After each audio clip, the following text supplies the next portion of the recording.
Mengapresiasi kepatuhan wajib pajak dalam melaksanakan kewajibannya, pemerintah Kabupaten Karangasem menggelar Malam Apresiasi bagi Wajib Pajak Teladan.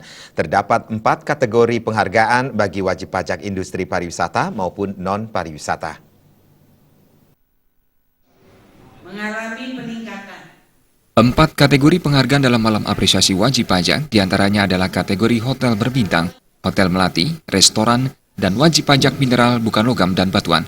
Bupati Karangasem Gusti Ayu Mas Sumatri mengatakan, penghargaan bagi wajib pajak ini menjadi upaya untuk meningkatkan dan mempererat jalinan kemitraan antara pemerintah dan wajib pajak. Pendapatan yang bersumber dari pajak terus meningkat setiap tahun. Pada tahun 2011, realisasi PAD mencapai 129,5 miliar rupiah dan tahun 2015 mencapai 242,4 miliar rupiah. Peningkatan pendapatan ini tidak terlepas dari peran pajak daerah sebagai sumber utama pendapatan asli daerah. Namun pada tahun 2016, akibat penutupan usaha pertambangan galian C, target penerimaan pajak mengalami penurunan sebesar 15,4 miliar.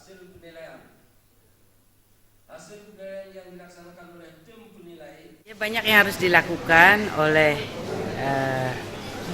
kita semua, khususnya Dinas Pendapatan. Ya karena bagaimanapun kekurangan daripada pendapatan Kabupaten Karangasem itu sangat mempengaruhi infrastruktur pembangunan, baik jalan, pembangunan gedung, dan lain sebagainya, itu sangat dipengaruhi kelancarannya. Sementara, Kadis Penda Kabupaten Karangasem Nengatoya mengatakan, menutupi kekurangan pajak tersebut pemerintah akan berupaya menggali sumber pajak lain yang selama ini belum tersentuh.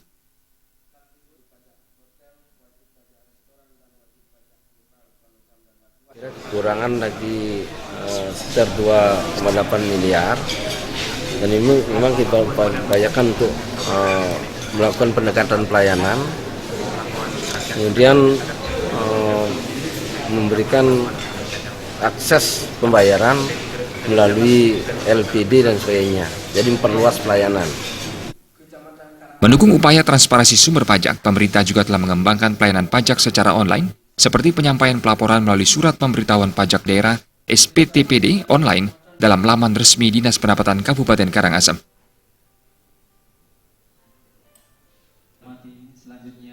Terima Bali TV.